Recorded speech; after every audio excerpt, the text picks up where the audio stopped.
Hello and welcome to SGPN's The Daily Dog. I'm your host, Britton Hess. I'm here with my favorite Underdog Fantasy Pick'em plays for Thursday, October 3rd, 2024. If you're new to Underdog Fantasy, sign up with promo code DAILYDOG. That's DAILYDOG at UnderdogFantasy.com or on the Underdog Fantasy app. That will get you a $1,000 deposit match bonus worth 50% of whatever you deposit in your initial deposit there. There's tons of other bonuses going on the site. Profit boosts all October long. I mean, like 31%, 30% in the last 2 days. The first 2 days of the month, we've already been getting spoiled with all these profit boosts. So get in on Underdog, use promo code DailyDog, and get that free money and start winning some pick'em slips. All right, I've been slowly adding Thursday Night Football pick'em slips to my account over the last 3 days. Started on Tuesday, then added one on Wednesday, then added another one today. So let's break down today's slip and then move on to what we put in earlier in this week. The first one from today, we did Kirk Cousins to throw an interception.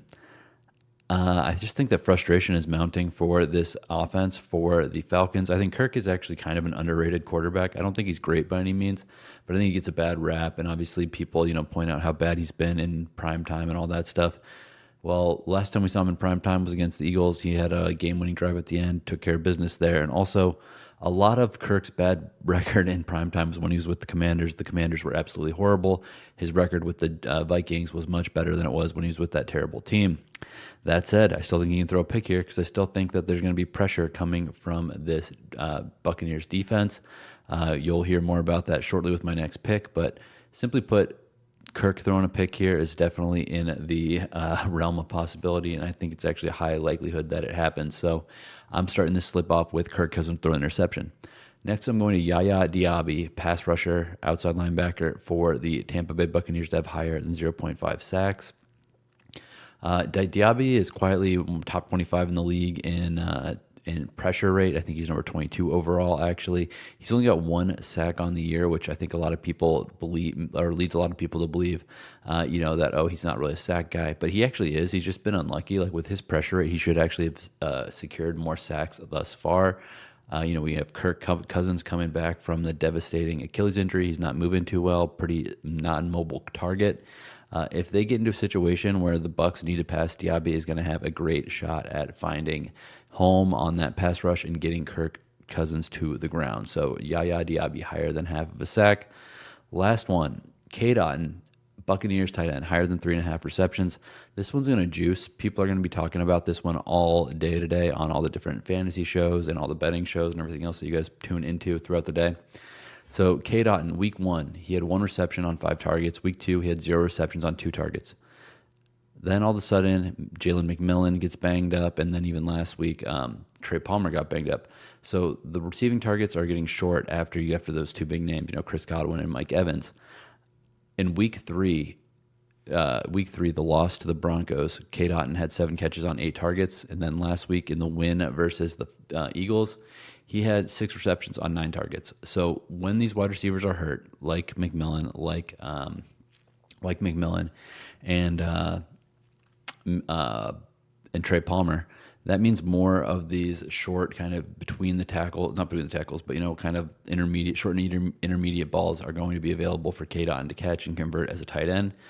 So higher than 3.5 is a very good price, and it's at a bonus multiplier, so I would get that one in now. Completing the ball to tight end doesn't take much preparation. It's not that hard, and on these short weeks on Thursdays, I like to kind of focus on players that don't really need too much game planning for them to get involved in the offense. The tight end is one of those positions, so give me Cade higher than 3.5 receptions here. And then also, I'm going to quickly mention, Sterling Shepard recently elevated from the practice squad to the game squad. I think he's going to be probably starting as wide receiver 3 for the Buccaneers in this game. So just keep an eye on his props and, maybe take an anytime touchdown flyer on him somewhere. Because, he went to college with Baker Mayfield. They know each other well, so there's a little level of trust there that, goes back a decade or so. All right, so back to the actual slip. Kirk Cousins throw an interception. Yaya Diaby higher than half of a sack, and Cade higher than 3.5 receptions. 12.78x multiplier, major juicer. We get this one, we pay for slips for a week or 2. So let's get this one, 12.78x. And again, don't wait on this. I think Cade is going to juice up throughout the day. So get that one early while you can get good value. All right, let's look at some of the slips I put in throughout the week. And if you're just tuning in right now and haven't heard my thoughts on this game, I'll get to those at the end if you're interested in who I think is going to win and who's going to cover the spread and all that good stuff. So we got Mike Evans higher than half of a rush plus receiving touchdown from yesterday. Just Mike Evans is one of those guys that you just want to get that equity early because he's such a popular player. He scores so many touchdowns. I mean, he's got like 5 plus 10 plus touchdown seasons, or 5 touchdowns with 10 or more touchdowns, or 5 seasons with 10 or more touchdowns in them. He's a future Hall of Famer. I think that's pretty safe to say. So get Mike Evans early and often for his anytime touchdown. I also took Bucky Irving yesterday higher than 42.5 rushing yards. At the time of this recording, that that pick is not available on Underdog anymore. Now there's just the rushing plus receiving option at 55.5. I think that's okay. I mean, he's basically he's running back one now. He's taken that job from Rachaad White, despite what maybe the Buccaneers PR team tells you. But obviously I like 42.5 rushing yards more than trying to combine it with the receiving yards up, 13 yards higher than the 42.5 that I entered. Then the next one, Tyler Allgeier higher than 33.5 rushing yards. It's gone up a yard to 34.5. I think this is going to continue to go up. I think Bijan Robinson's a little bit banged up. I don't know if he's going to have the volume here. He might just be relegated to a specific role on this team, carrying the ball and receiving the ball when the team is in the red zone or near that goal line. Or maybe even 2-minute drills. So I think there's going to be plenty of volume for Allgeier to get higher than 33.5 rushing yards, and up at 34.5. I think it's still okay, but I wouldn't get past 40. So 39.5 is probably my ceiling on this one. Then, all right, I'm going back to Tuesday. The first slip I put on this week, I had Baker Mayfield higher than 1.5 TD passes. That is currently not on the Underdog board. I think they're probably recalibrating and resetting their numbers because I'm sure it's gotten hit one way or the other. I'm not sure if I'm on the sharp side or the square side or what. But Baker Mayfield higher than 1.5 passing touchdowns.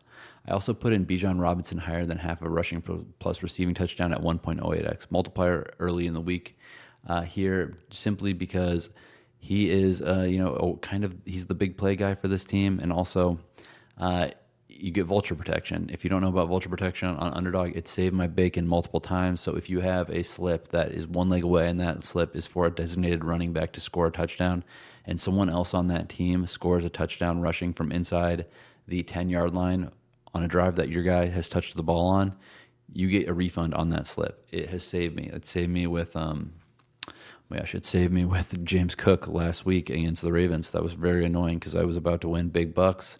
I didn't win big bucks because James Cook didn't score, but I got my money back because he did get vultured, so that was very nice.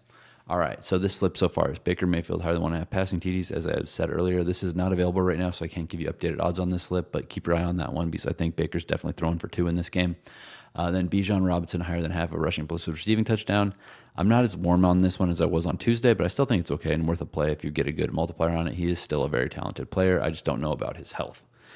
Next, we're going to Younghoe higher than 7.5 kicking points. The dude, you saw him last week, 58-yarder, no problem. Could have kicked it from 68. The guy is a machine. I think he can get 3 field goals in this game. I think he can get 2 field goals and 2 extra points. Give me Younghoe in this as well. When I put the slip in earlier this week, it was 6.48x, but your mileage is obviously going to vary now because the Baker Baker isn't even on the board anymore, and Bijan Robinson's touchdown multiplier has obviously shifted a little bit. Let's talk a little bit about this game before I get into my college football slip that I've got going on tonight as well. Quickly, I'll just say I like the Bucks to win this game. I think that they're going to win outright. They're 1.5 point underdogs in this game. So a lot of the picks I have on my slips that I put out this week reflect that opinion. Baker Mayfield being successful, Mike Evans being successful, Bucky Irving being successful, Cousins throwing a pick, Yaya Diaby getting a sack. That all kind of is a synergistic play on my thoughts that the Buccaneers win this game, because simply put, the Buccaneers are a better team than the Falcons. At least that's what they put on tape so far this year. They're a better team. I know the Falcons won that offseason championship. They haven't done enough on the field for me to really designate them as a good team yet. I mean, like I said, nothing wrong with that team doing what they're doing, but there's nothing wrong with the Falcons starting slow. What's really important is finishing strong and not kind of blowing it up early in the year. That said, I'm just more confident in the Buccaneers right now. All right, college football slip. Jordan McCloud, quarterback for Texas State, higher than 2.5 passing TDs. If you want to use 1.5 passing touchdowns and play a little bit more conservative, feel free. But Jordan McCloud's a stud. This offense runs through his arm, so give me McCloud higher than 2.5 passing touchdowns. Next, I'm going to go to Hunter Watson, QB for Sam Houston State, higher than 0.5 rushing and plus receiving touchdowns. The guy has 4 touchdowns in the last 2 games. He is finding it. And then Jay Ducker, the running back for Sam Houston State, higher than half rushing plus receiving touchdown. He too has 4 touchdowns in the last 2 games. These 2 guys are getting it done on the ground. Offensively, Sam Houston's having success on the ground. So they're 2 leading rushers, or who I'm taking to score touchdowns in this game that I think they're going to win by 10 plus points. And again, it was Jordan McCloud out of Sam Houston State, or out of Texas State, higher than 2.5 passing touchdowns in that one. All right, that's all I got for you today. Let's make some money.